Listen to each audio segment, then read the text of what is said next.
First of all, Meghan and Harry went to the Sundance Film Festival to promote their film Cookie Queens. It looked like the theatre wasn't a particular sellout. And this Cookie Queens is about Girl Scouts. They've produced this film. I mean, what is this all about? It's not exactly going to put that many bums on seats. They're not going to get crushed in the rush to see this. Why are they producing this weird little film? Well, this is one of those projects that they swooped in at the last minute, threw some money at it, and slapped their names on it as executive producers. When it comes to contribution, it's very little to none. But you're right. And also, I would stress, it's a way for Meghan Markle to be able to talk about herself on a red carpet, because during the press for it, all she wanted to talk about is how she was once a Girl Scout and how she's been an entrepreneur and a hustler from a young age.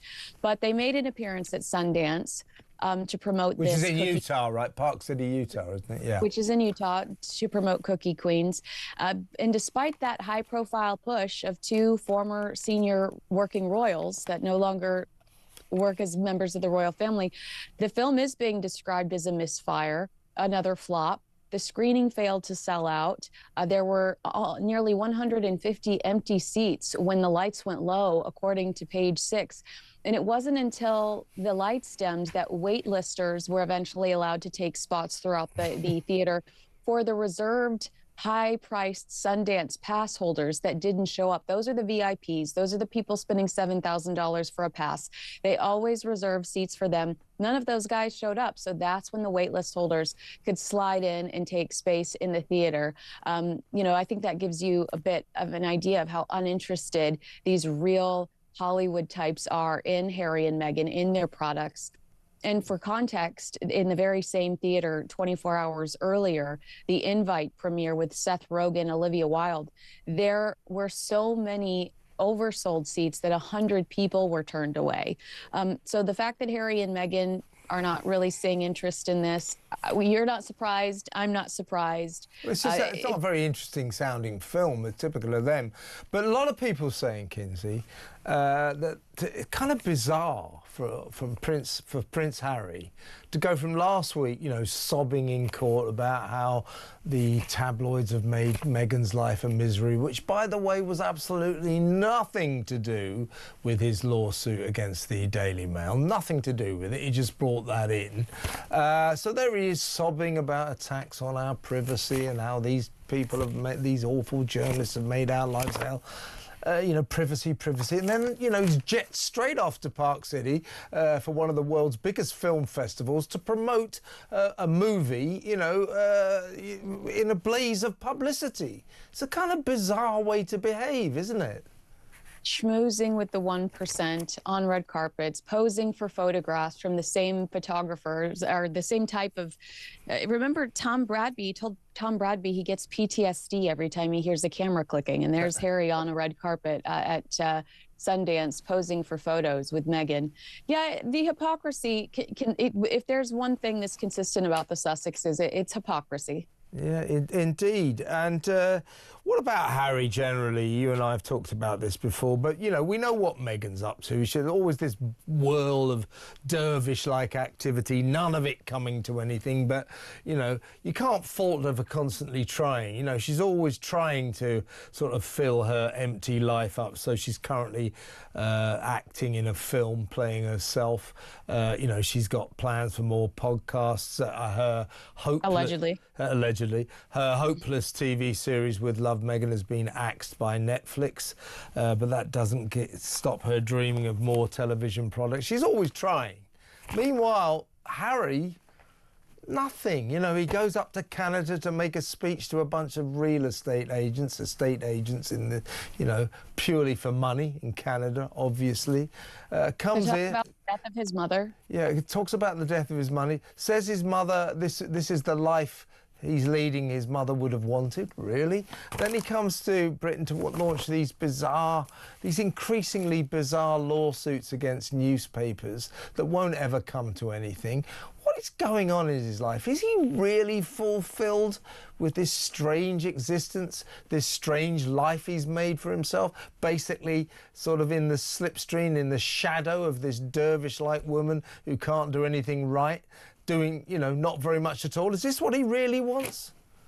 Well, they're describing this as a hit piece from Page Six, this new article that came out this week. Royal warrior to sideline spare. Prince Harry's uneasy new life in Hollywood. Spotlight crumbles. And in the article, one thing that the author says that I really agree with, based on the Vanity Fair piece that came out almost a year ago right now, American Hustle, is that Harry is completely content with Meghan being the breadwinner and being the stay-at-home dad. They say he rarely leaves the house, that he's completely content just hanging out with the kids and running the errands.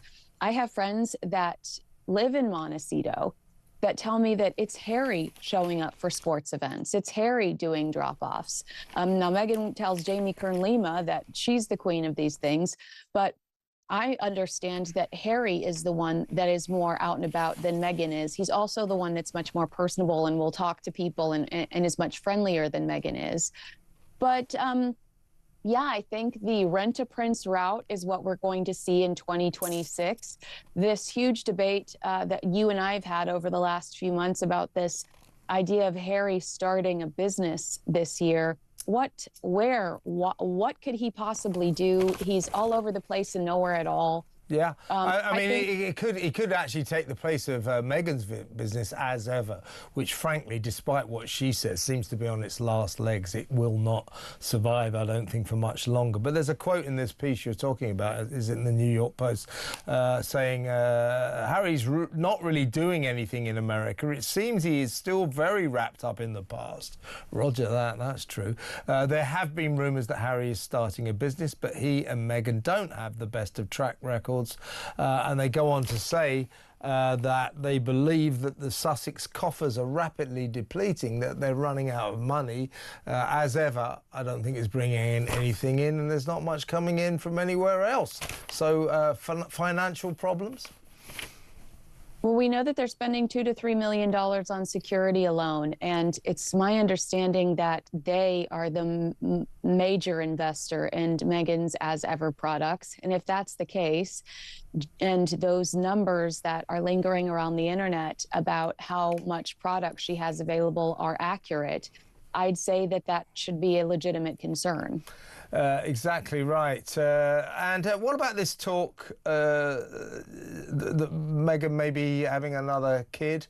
There has been reports in America that there's no way Meghan would do that. If she were to, no, I mean, this is such a silly conversation. Yeah. If Meghan were to do that, I think she'd have to go via surrogacy, and if she went via surrogacy, Meghan was in the geriatric phase back in with Archie, geriatric pregnancy phase. Yeah, that's true. If she were to have a third child at this age, she's 44 years old, I think she would need a surrogate. She also lost a child before Lily, and if she has a child through a surrogate, then that child is not in the line of succession, and that would be a nightmare. I just don't think that she would do that. So it's just that there's been a couple of reports, as you well know. Now let's talk about wokery.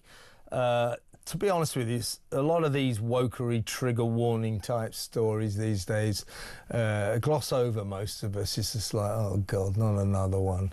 But now and again, one of these examples is so egregious, so ridiculous, that it warrants our attention. And here's one. Some alleged historian, says that Irene Kostler is her name, and she argues that the idea that there was some white male genius called William Shakespeare, and he was a brilliant playwright, is absolute nonsense. That in fact William Shakespeare was a black female Jew, a Jewish black female. That was the real William Shakespeare, the bard. I mean, the craziness of this is off the scale. So, as I say, this person Irene Coslet, argues that the whole idea of a white genius was preferred to the idea that the real Shakespeare was a black female Jew. I wonder what our next guest, he's a proper historian, Rafe Heidelmank, who thinks of this. Rafe, I mean, who knew? Shakespeare, there was us thinking he was this bald guy with a beard, lived in Avon, you know, and all that, Anne Hathaway, but no! He, in fact, was a black female Jew. So all of our preconceptions now smashed. Extraordinary revelation. Your thoughts? Well, I've got some breaking news for you. This is exclusive. I've just found out she's writing a sequel as well, and the next book is going to reveal that Queen Victoria was actually a Sudanese witch doctor, and that Isaac Newton was in fact a one-legged Zulu called Maureen. Stay tuned. I mean, listen, you know, Shakespeare was, you know, the world's greatest writer of fiction. I think she must be coming as the world's worst writer of fiction. You called her an historian, this woman, Irene Coslet. I've done some in-depth digging. I can't find any evidence that she's a historian. She's got 20 years of feminist experience as a feminist writer, and at the LSE, and she promotes gender equality around the world in some capacity. But I mean, this is absolute twaddle. It's a complete nonsense. There's no, you know, real basis for this. There was a poetess called Emilia Bassano, who was a real person at the same time as Shakespeare. And she's basically saying this is the woman who did this. And if you look at the name Shakespeare, it's actually an anagram. A she speaker. Is it? Oh, is that right? Anyway, so this book by our friend Irene Coslet is called The Real Shakespeare. Eileen calls herself a feminist historian. She is, of course, a graduate of the London School of Economics. And as you say, she says that the real Shakespeare was a historical figure, a real person called Emilia Bassano.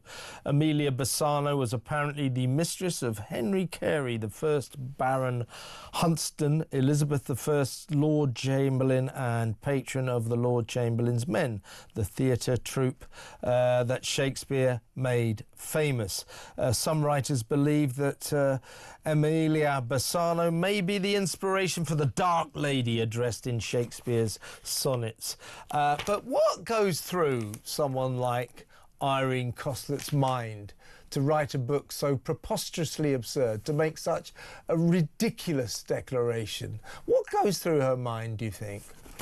Well, it's rooted in two things. I would say snobbery and envy. Snobbery because she doesn't think it's possible that an English man, a lower middle class type person in England would have the breadth of knowledge, the imagination to actually write such moving plays affecting people, you know, with characters who were of different ethnicities and who came from Italy and elsewhere. It's you know, she's reflecting the trends of today. So Lionel Shriver, of course, very famous American writer. Yeah. She's complained about the fact that as a white American woman, she's no longer allowed to write characters or what a black male might be experiencing or what a Jew might be experiencing. You've got to stay in your lane. And this is the new mentality. Only you can write from your lived experience. Well, I'm sorry, literature, look at, you know, Wuthering Heights and Heathcliff and all of this. We can, of course, write about other people whose normal characteristics aren't our own. And she's fallen into this trap. And of course, this is yet again an attempt to eradicate the great Western canon. Western civilization is unique in the world, and there's a lot of envy about the greatness of what we achieved here. And we're lucky enough to have the world's greatest playwright, and that sticks in the craw that it's a white man. Yeah. Was the greatest playwright the world has ever seen. We can't have that. Have to make him a woman, and let's make him black and Jewish for the measure. Yeah. Tick off as many boxes as you can. Yeah, let's go for the whole 9 yards. Let's go for a home run on this one. Black Jewish woman. Miss Coslet writes in her book. You're a historian, so you can answer this question, because Miss Coslet contends historians have not managed to explain how the Stratford man, that would be Shakespeare, a semi-literate money lender, managed to gain such a level of erudition?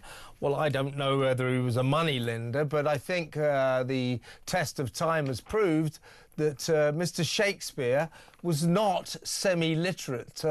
Quite the reverse, in fact. Yes, well, let's just remember, the most famous man to win Mastermind was a black cab taxi driver. All right, you don't need to come from some elite circles to have erudition. But even, let's just, and she's not a historian, she has a degree in media studies, a master's degree in media studies from the LSE. Let's just imagine that she was right and that this woman, Emilia Bassano, actually was the real Shakespeare. No evidence that she was black. She wasn't black at all. Her mother was an English woman. She was born in London. Her father was Venetian. He came from a family of court musicians who were Italian. There was some discussion as to whether perhaps they were Jewish converts. But all the pictures, all the paintings show her as white. So she's conjured up this woman, and then she even says in her promoting this book, she says, "Imagine if Shakespeare was a woman. That would be so good for promoting social justice." And that's what we've got here. It's almost as if she wants him to be a woman because it advances her 21st century politics. And that's what we have there, the insertion of modern cultural wars, identity politics, into a world and a tradition where no one would have understood any of this. Yeah, a conflation of something in the very distant past to the attitudes of today. She told the Telegraph, this woman, if Shakespeare was a female of colour, this would draw attention to issues of peace and justice in society.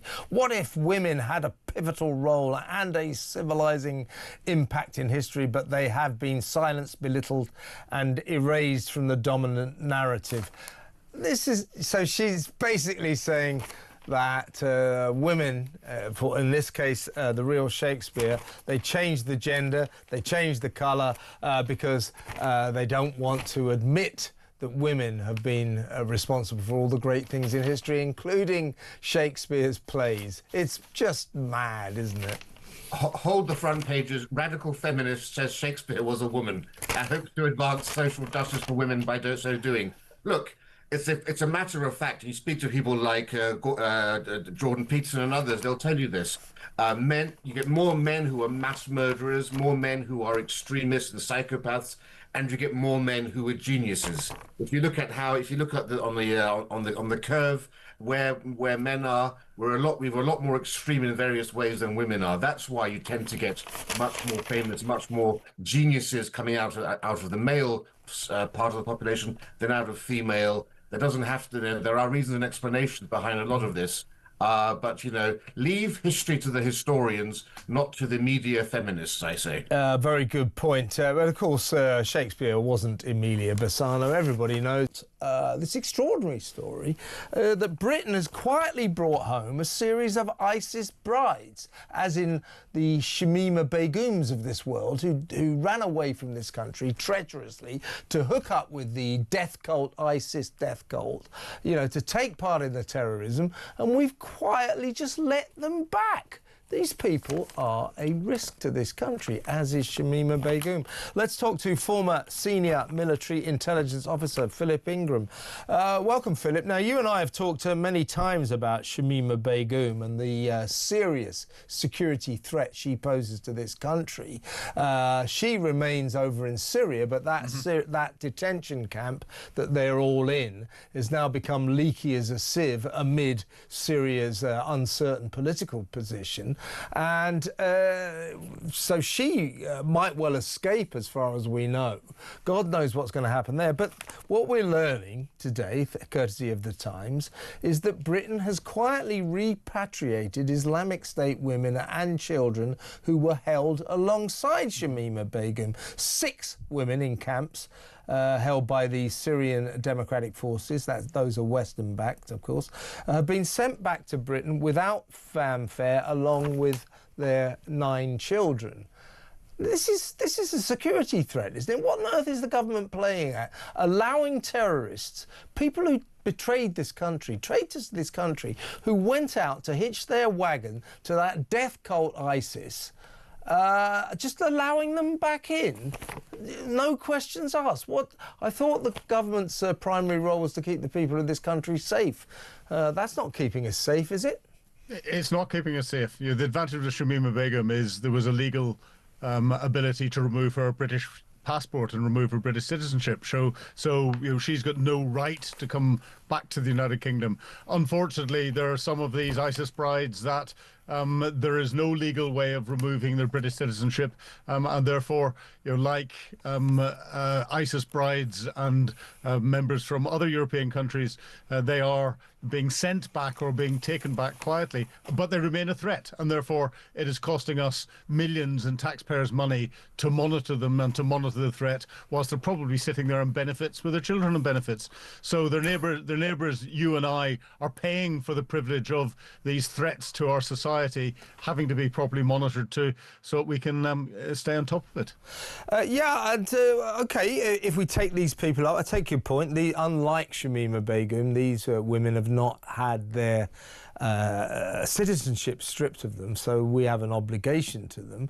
But they should be arrested when they get back. They should be prosecuted, shouldn't they? Instead, and by the way, Philip, we also know that it's probable that hundreds of Brits who went out to fight with ISIS, we're talking about mainly guys, of course, have also slipped quietly back into the country. ISIS has been allowed into Britain, no prosecutions. What is going on? Well, and we're getting a huge percentage of former ISIS and other terror group members coming across in their boats across the channel, and we know nothing about them. We don't have any details. It's shocking. It really is frightening. The difficulty with prosecuting them is they've committed their crimes in Syria and in Iraq, and it would ordinarily be up to the Syrian authorities or the Iraqi authorities to prosecute them for the crimes there. There is no evidence that has been collected by any internationally recognized law enforcement organization that would pass the threshold for the criminal prosecution service in the UK to bring criminal charges against an individual, because it hasn't been collected in line with PACE or with any other piece of legislation, and therefore would be shot down immediately by these lefto lawyers and barristers in court, and individuals would walk away and we'd be left there with a huge court bill. So that's the problem with this. There is no evidence that will meet that bar of criminality in the UK under the way the law was framed when these people left, and that's the problem we have. I just think, I mean, the fact, if we're letting in ISIS brides, and we know that a lot of the actual warriors have come back in as well quietly, that means we're just not a serious country if we're going to allow that to happen. Well, there's a difference between allowing it to happen and then monitoring and mitigating the risk. Our security services are on top of this. Our counter-terror police are on top of this, and the new National Police Service that's bringing all the counter-terror police and the serious and organised crime police and everything else together will provide a better coordinated service to be able to monitor this along with our intelligence services. So they're on top of it. But it's putting an extra strain on the resources when it's not needed. This is significant because this isn't the first time that Ed Miliband has been attacked by a union, but this is big. This is the Scottish Secretary of the GMB union, Louise Gilmore, who says that Ed Miliband's delusional net zero policies are causing arguably the most destructive industrial calamity in our nation's history. He's talking about, she is talking about 200 jobs per week being lost because of Labour's ban on North Sea exploration. And she's talking about companies, oil and gas firms, paying 120% tax on their profits because of the government's energy profits levy. This guy, Miliband, I mean, this is getting serious, Chris. This guy is going to bankrupt this country. This a particular piece from the Scottish Secretary of the GMB is in this new report from the Jobs Foundation, and it talks about, it's basically about Aberdeen, which it says is at the centre of this net zero madness. And I read the report today. I knew I was coming on the programme. And those of us who like our headlines in popularist terms, bombshell describes it. It's an absolute bombshell of a report. It should be read by everybody who's interested in net zero. And this particular lady from the GMB is writing the foreword. And you're quite right. The phrase that stuck in my mind is the one that you've just read out about this is an industrial calamity on a scale that we've not seen in our history. And she was talking also worse than the closing of the mines. And the report itself goes into great detail about how Aberdeen is being just bombed out as a city by this ridiculous net zero. The unions are now very, very worried that all the jobs are going. Aberdeen was a small fishing town in about 1969. They discovered oil. It became the oil capital of Europe. It's a wonderful place to live and to earn money, and it's a reasonably well-off city because of the oil, and that is all being taken away from them. And the unions have finally woken up to what's happening. She obviously is very unhappy about the fact that we stopped drilling for oil and gas. She made one point that she said that, and of course she goes on, and the report goes on about the lack of jobs created by net zero. At one point, they described GB Energy, which they've set up there as a joke. The mysterious GB Energy. Yes, it was described in the report by somebody as a joke. She describes, I think it was her, or it might have been in the report. No, it was her, in fact. All the foundations, 2,300 ton foundations for wind farms being delivered to ports in Scotland from 9,000 miles away, made by the Chinese. We can't even make now, because we have no reliable power, cheap power, we can't even make the foundations for the wind farms that are taking away all of their jobs. This is a tragedy for Aberdeen. This is and this is going to come... and the country, Chris. This is a let's put this into context. GMB, the GMB union, is the third biggest donor to the Labour Party. They give it more than £1 million. It has 560,000 members, and its General Secretary, or Scottish Secretary, Louise Gilmore, as you say, is not pulling her punches. And Paul Nowak, the General Secretary of the TUC, also has been extremely sceptical. So this man, Ed Miliband, is actually now falling foul of the big supporters of the Labour Party, who are saying, you are destroying our members' jobs. I'm hearing that as many as 200,000 jobs may go down the drain because of his ban on North Sea exploration and drilling. I mean, I cannot get my head around why this government allows this madman to do this to us. He has set us on a collision course with outright national bankruptcy, hasn't he? Well, we used to call him Mad Miliband. I don't call him that anymore. I call him Sinister Miliband, because I do wonder how. It's a neo-Malthusian command and control net zero agenda that they're following. They don't seem to care who they destroy. They are going to destroy the industrial base of this country. We are, as a country, the canary in the coal mine. Aberdeen is the city canary in our country. All these jobs will go. And if you look at all the nonsense they come up with, how wind is cheaper than gas and all this lunatic stuff that they still talk about. If you look also at the jobs, you look at what the ONS showed. There are twice as many people employed in environmental advocacy and charities than there are employed in actually the wind business. Gary Smith is another chap who came out of the woodwork last year and talked about how the only jobs he sees when he looks out to the North Sea, to the wind farms, is a man in a boat picking up all the dead birds. Yes, but it kills a lot of birds, these windmills, as well. Donald Trump's very worried about that. Another reason I like the American president. But he, Ms. Gilmore, Louise Gilmore, writes in this report, in the foreword, our government... governments, she's talking about Westminster and Holyrood up in Scotland, seems stricken, almost delusional in the face of onrushing disaster, insisting we must ignore today's reality and believe in tomorrow's dreams. She also, talking of GB Energy, she says that Miliband's claims of 400,000 jobs in renewables being created in the UK are basically just a lot of hot air that not even windmills could cause. It's just extraordinary. It's just extraordinary. And I think it's wake-up time now, because the people of Aberdeen should have realised what was happening. They have elected, let's be honest about it, they have elected a Scottish national government in the last 10, 20 years, they were devoted to net zero. They made it quite clear. Alex Salmond used to say that he wanted to turn Scotland into the Saudi Arabia of wind.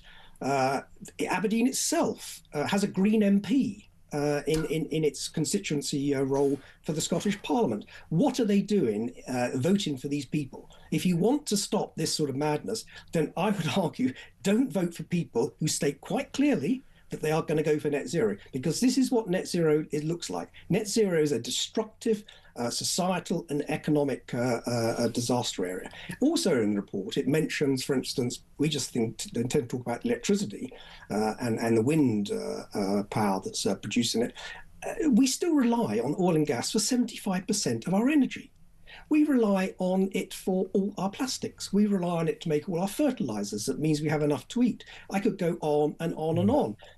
And so when Miliband, this sinister character, is going around stopping people actually drilling, he is stopping a resource, a hydrocarbon source that is used everywhere. It's not just the energy. As I say, it's in everything else. 75%, as I say, of our energy is still oil and gas. Honestly, Chris, we are in the hands of an utter madman, unless we forget, folks, that this is affecting all of us. It's not just all these hundreds of thousands of jobs that are going down the pan, the economy generally. This is why you, me, Chris, everybody is paying the highest energy prices on the face of the earth. In the studio is the most remarkable 17-year-old I've ever met. He is Thomas Moffat, known to many by his sort of internet persona of Young Bob. So Young Bob, Thomas Moffat, welcome to the studio. The reason I've got you in here, first of all, you used to be connected to Turning Point, didn't you? Charlie Kirk's organisation, the sort of British angle of that. You've disconnected from that? Yeah, why is that? I stood down.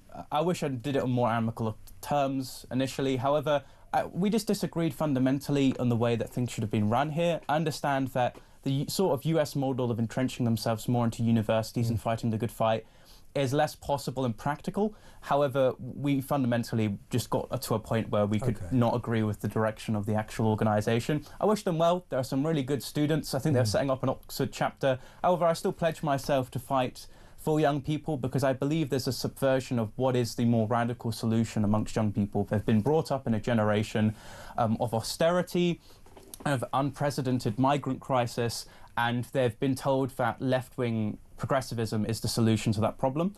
So I still think there's a good fight. I wish I left on more amicable terms. However, there was just a disagreement when it comes to the management. So it's bureaucratic more than philosophical, as it were. I mean, okay. So, but what I wanted to talk to you about was I saw on social media, you'd always, I mean, you're a right of centre, or you're right of centre politically. You're a very committed Christian, of course, very important to you. Your politics are wrapped up with your faith. Good for you for that. But we've always sort of connected you with a kind of Reform UK outlook. But you've posted on Twitter that Reform UK, it transpires, are not for you, and that you will now hitch your wagon to Ben Habib's party, Advance UK. What is it that you have decided is not for you in Reform UK's outlook, but Advance UK is now your future? What is the reason for this decision? So I want to make it very clear. I don't like this sort of perspective that a lot of the more royal reformers give, that we're just a party in opposition to reform itself. I don't think that. If anything, I'm more happy for reform to win and they actually stand on centre right-wing politics. However, I've seen a lot of the time the importation of the Tories, which sort of contributed to the problems that reform stand on to give solutions to. I understand the sort of polemic that Nigel Farage gives in saying, well, we're just taking away the talent from the Conservative Party. However, if you look at Sir Weather Braverman, if you look at Robert Jenrick, they all contributed to the migrant crisis that we're all in. And I never like being in opposition to people who are good apologists for the right wing, but actions speak louder of words. And if your actions within government actually contributed to the mess that people are voting their way out of, I don't think that reform will be the solution. So you are uncomfortable, a lot of reform supporters are the same, you're uncomfortable with this importing, if you like, of more and more Tories into the Reform camp?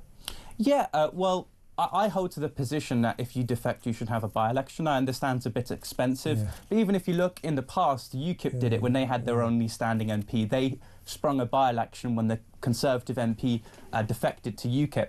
So on precedent, I understand there's a conflation between whether you should vote for the person or the party itself, but some people vote for the party because they have a loyalty generationally to the political party itself. So there's a dishonesty there. Most people are voting for Reform because it represents genuine change, and they're not voting for former Tories. And also Sir Ever Braverman, Robert Jenrick, again, good apologists for the right-wing nationalist movement, but they did contribute to the problems, and many people want to see collective punishment to the Conservative Party. Yeah. And we're not going to get that if Reform are either a retirement home for the Conservative Party or a new outlook for defunct Tories. Yeah, I mean, what you're expressing is an opinion that a lot of our audience have, that I mean, and this is the problem for the Tories now, for the Conservative Party as they stand now, Kemi Badenoch's Tories, if you like, is I don't think they're actually fully across just how betrayed millions of traditional Conservatives felt about, or continue to feel, about those 14 years of weird left-wing net zero let the migrants in conservatism. So David Cameron, Theresa May, Boris Johnson, Rishi Sunak, to the average true blue Tory. These people were not conservative, and the supporters of Reform, who used to be Tories, feel very, very betrayed by these people, and you would count people like Jenrick and Braverman as being among the traitors, if you like. Yeah, Boris Wave, Afghan resettlement scheme. Both of these people contributed to each of those schemes, and I think that to sell that they are suddenly reforming to the Reform Party, can we look at their history? Maybe Sir Ever Braverman, because she got a bit of flack from Sunak, but Robert Jenrick, all he did to transform himself was catch a few train dodgers and talk about dodgy tools at a car boot sale. So I don't see a genuine reformation within Jenrick. If anything, everyone admits, even within the Reform itself, that he's an opportunist. Sir Ever Braverman, rhetorically, I think she has been consistent. I was reporting when she was out there in Watersville in her constituency fighting for the alleged HMOs being put in her area. So I have respect for her in that respect. However, Jenrick just seems totally dishonest. He has a lot of career admirations. I'm assuming when Kemi saw the communications between him and Reform, she decided to kick him out. He saw no career prospects within the Conservative Party or as an independent, so he joined for Reform.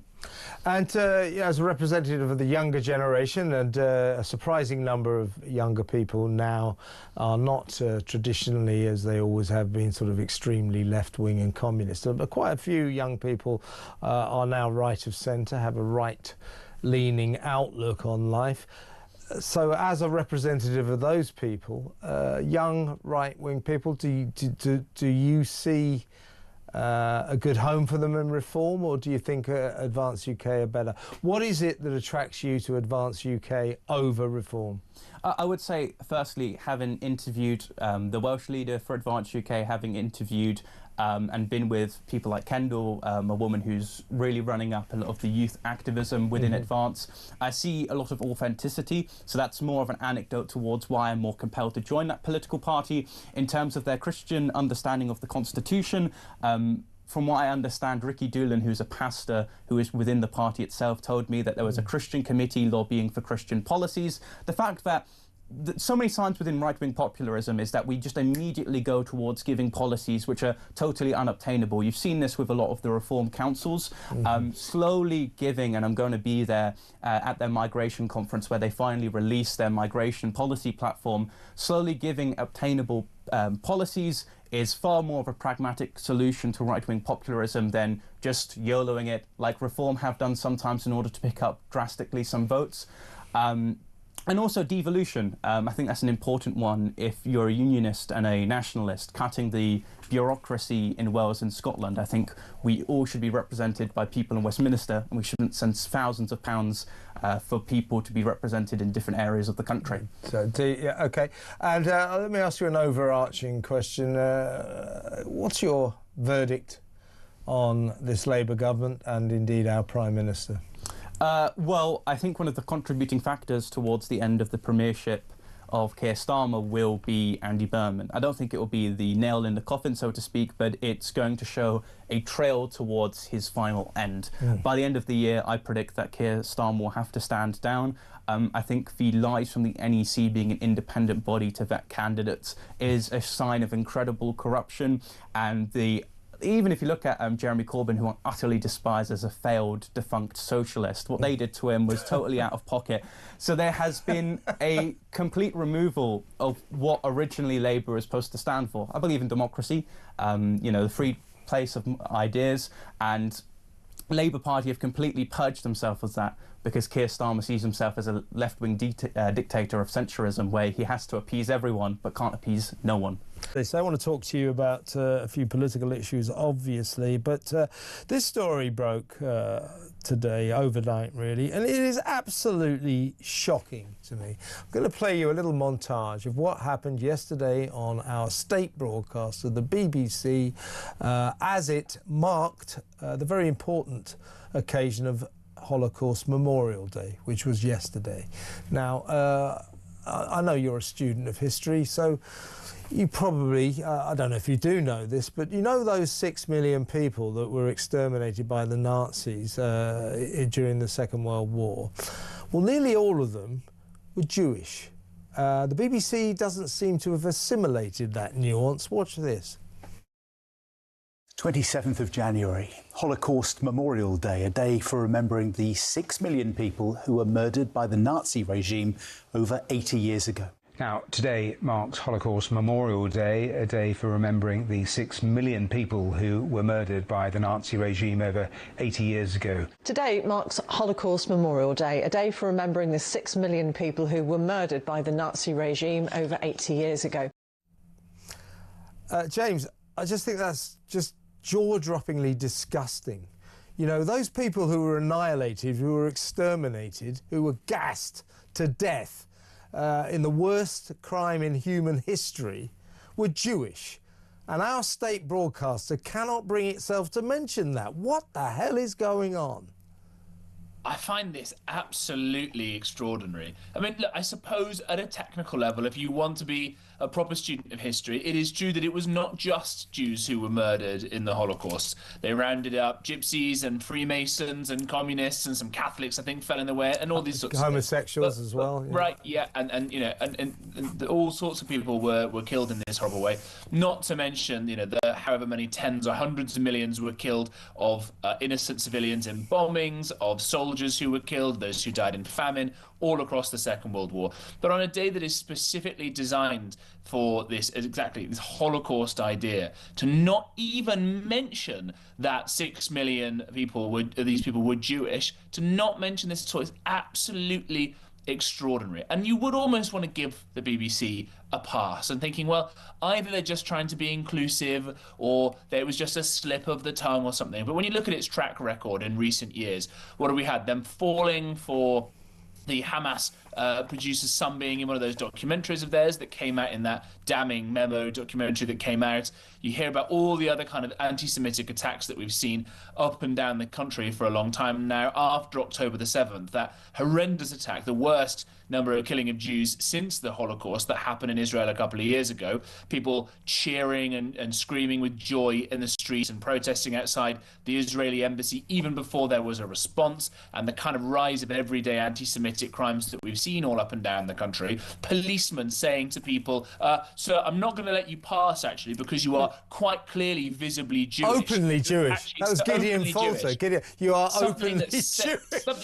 Something that came out of a police officer's mouth. So it clearly is the case that we need to have a much better level of education of what happened during the Shoah, as it's otherwise known. I've been to Auschwitz twice, and it is one of the most, if not the most, horrific experiences, but eye-opening experiences I've ever been through. And I would encourage everybody to go there at some point in their lives to realise, especially when you start seeing people now led by some pseudo-historians in the United States trying to say that this didn't happen or it wasn't as big a deal, or maybe Churchill was the real villain, and some people claiming, oh, Hitler, what a great guy, singing songs about him and throwing up Hitler salutes and all these sorts of things, and then downplaying it when Elon Musk waves to people or whatever. You know, this is a sickness that has reared its head once again across Western societies, and just when you'd need the BBC to stand up as a bulwark against it, it seems to be pandering to it. It's absolutely disgusting. And I'm sick of walking on eggshells around this issue. Let's call it like it is. Let's face it. After what happened yesterday, and this is the latest in a series of, you know, blatantly anti-Israel, frankly anti-Jewish behaviour by the BBC. The BBC has an anti-Semitism problem, a big anti-Semitism problem, doesn't it? Those 3 bulletins across 3 different programmes, hundreds of people probably working on them all together. Nobody noticed? Nobody noticed that they weren't saying that the people exterminated in the Holocaust were Jewish? Give me a break. They've got an anti-Semitism problem and they better damn well confront it, and confront it soon. Let's talk about Reform UK's problems. Matt Goodwin, political commentator, works at a rival channel here. He's going to be the Reform UK candidate up there in the constituency, the Gordon and Denton constituency up in Manchester that Andy Burnham didn't manage to become a candidate at. Now, this is after the stepping down of Andrew Gwynn, a disgraced former Labour shadow cabinet member. He's gone. Matt Goodwin is the Reform UK candidate. This is what the Labour Party posted yesterday in a bid to sort of denounce Mr Goodwin's feeling about Manchester, where he will be standing. He's not from Manchester, he's from Kent, but this is what Labour posted. I was lucky enough, or unfortunate enough, to be in Manchester a few days ago, and the energy in this room is 10 times what it was in Manchester, so congratulations. What he's talking about there is at the Reform conference there. What he's talking about, actually, was he was unlucky enough to be at the Tory conference in Manchester. So they've taken that and made it look as if he's denouncing, he's hating Manchester. It wasn't that at all. That's outrageous. It's one of these things where if it had been done the other way around, if Reform had cut it this way, or if the Tories had cut it this way, the amount of pearl clutching, of handbag waving and all the rest of it that would be coming out of the letterman, there'd be letters to the Prime Minister's advisor of ministerial ethics, the Information Commissioner's office would be put on high alert and probably, you know, armed with nuclear weapons or something at this point. You know, they would be going on and on about disinformation, misinformation. It was the Russians and so on. But because it was the left doing it to the right, nothing. Oh, just a bit of political banter, it's all fine.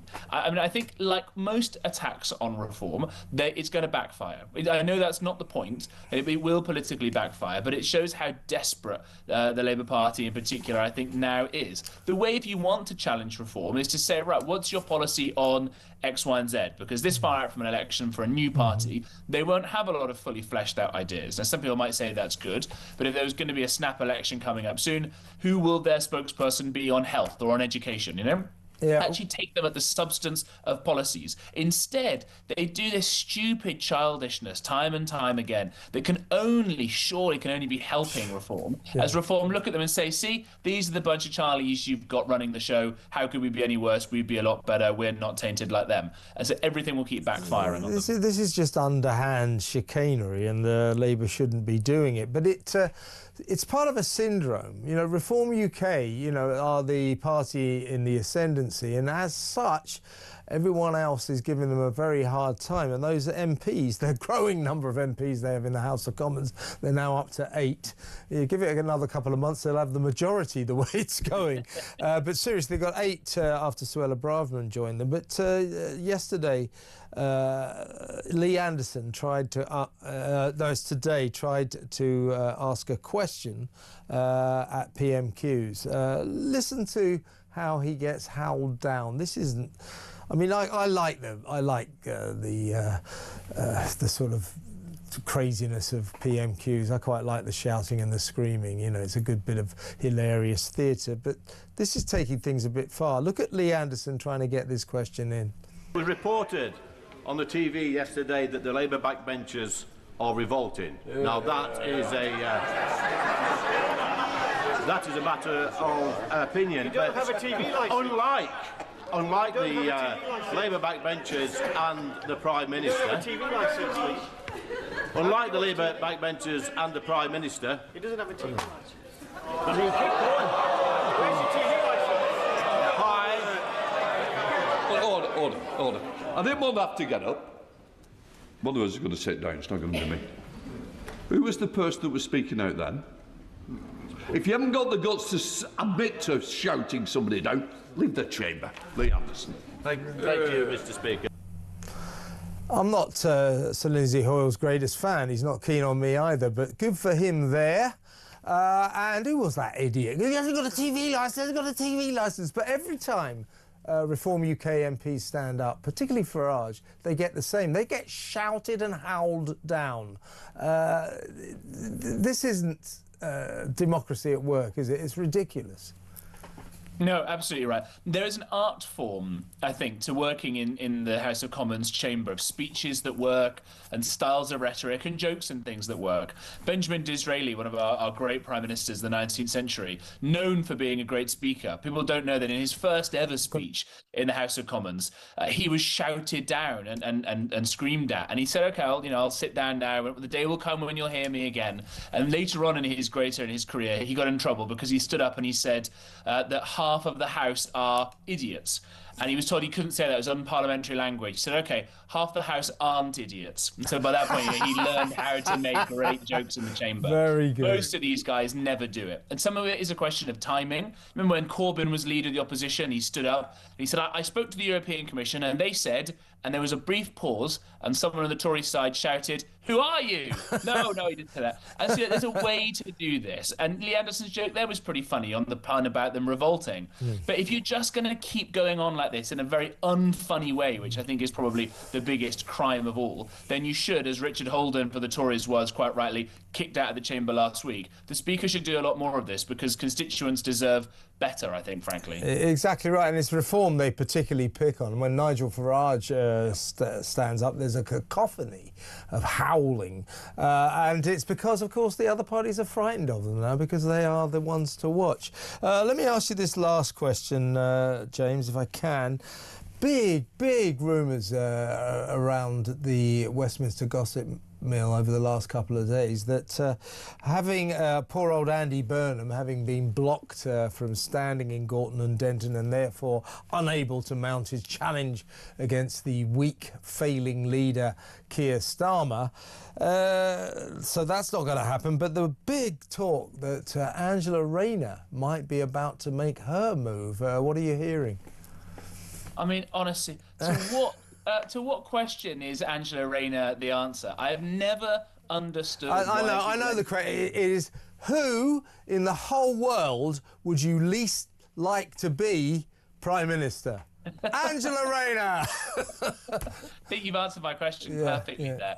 This is someone who doesn't seem to have shown any discernible talent actually inside government. Her job as housing minister was so unsuccessful that the head of the Labour Association for Getting Houses Built quit and defected and joined the Tories because she was so bad at it. In fact, the only person she was any good at getting more homes for was herself. So I'm not quite sure why she is the answer to this. In the same way, I don't think that Ed Miliband is the answer, frankly, to anything, even in his own family.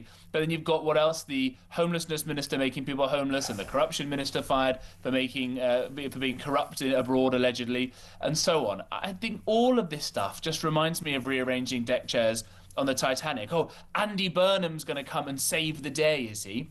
This is a guy, when he was asked what his favourite biscuit was, he said gravy. And then he attacked other politicians having fancy suits. And he said, well, what suit are you wearing? And he goes, Hugo Boss, right? These people are all complete third-rate lunatics. The idea that any of them could run a country is laughable. Let's bring on the election. Come on. He calls himself the King of the North. Oh, everybody loves him up there. If you go to Manchester, you won't find anyone who likes him. And by the way, he's not doing a great job in Manchester. He's making just as much of a mess of that great city as Sadiq Khan is making a mess of my city, London. We need to talk about what looks to be a serious miscarriage of justice. Former Met Police Detective Peter Bleksley taking a break from his sellout national tour. Welcome, Peter. Well, if you call just arriving in a hotel in Stockport to perform at the Plaza Theatre tonight a break, I suppose I'll have to swallow that. Well, that's poor old you, hey? Then you've got to play to a sellout audience. We got Robbie Williams in the studio today, so I'm sort of starstruck. One superstar, now I've got another one, Peter Bleksley. Listen, Pete, I wanted to get your take on this because I know you all have something strong to say about it. This is just beggars belief. Guy called Mark Hare here. Sounds to me like a hero. He's a bus driver working for Metro Line here in London on the 206 route between Wembley and Maida Vale. In June 2024, a guy gets onto his bus, some little thug, barges past this poor lady, grabs her necklace and then runs off the bus, having stolen it. Poor lady is distraught. This bus driver, Mark, gets off the bus and chases him down and says, give me that necklace. And he gets the necklace back, and then Mark just went back to the bus and said to the lady, here's your necklace, madam. At that point, this little oik, who obviously fancied himself, had come back to the bus looking for, don't disrespect me and all that. The story is that he sort of squared up to Mark and threw a punch at him. Mark avoided the punch and knocked this little thug out with one blow, just punched him to the ground. Mark has now was fired because of this, because at a tribunal it was alleged that this little thug who'd stolen a necklace had actually come back to apologise to the woman and shake Mark's hand. They have sided with him and fired a guy who retrieved heroically a necklace that had just been stolen from a woman on his bus. I mean, this is a bit abysmally wrong on so many levels, isn't it? Yeah, there's a few things I'd like to point out here. First and foremost, to any company running a public service vehicle service like buses or coaches, anything like that, please track down Mark Hare here and employ him. The man is a hero as well as a public service vehicle qualified driver. He witnessed this robbery. It's a robbery because force was used to snatch that necklace. So the crime is a robbery. He caught the robber. He retrieved the stolen necklace. The robber then came back towards the bus. Mark, of course, understandably expecting further confrontation, didn't engage in any fight with this man until he threw a punch. And then, as the police ruled, Mark behaved by using necessary and proportionate force in punching the man and then restraining him in the hope that the police would turn up. Mark Hare here did everything brilliantly. In fact, if there's any police services looking for a man who is clearly physically able and able to show restraint, calm, tactical awareness, Mark Hare here needs to be employed by them. He's an absolute hero. There's a second name I want to mention here. Metro Line buses. Boycott them. Don't go anywhere near them, because it was their managers that sat on the original tribunal and ruled that Mark was worthy of the sack.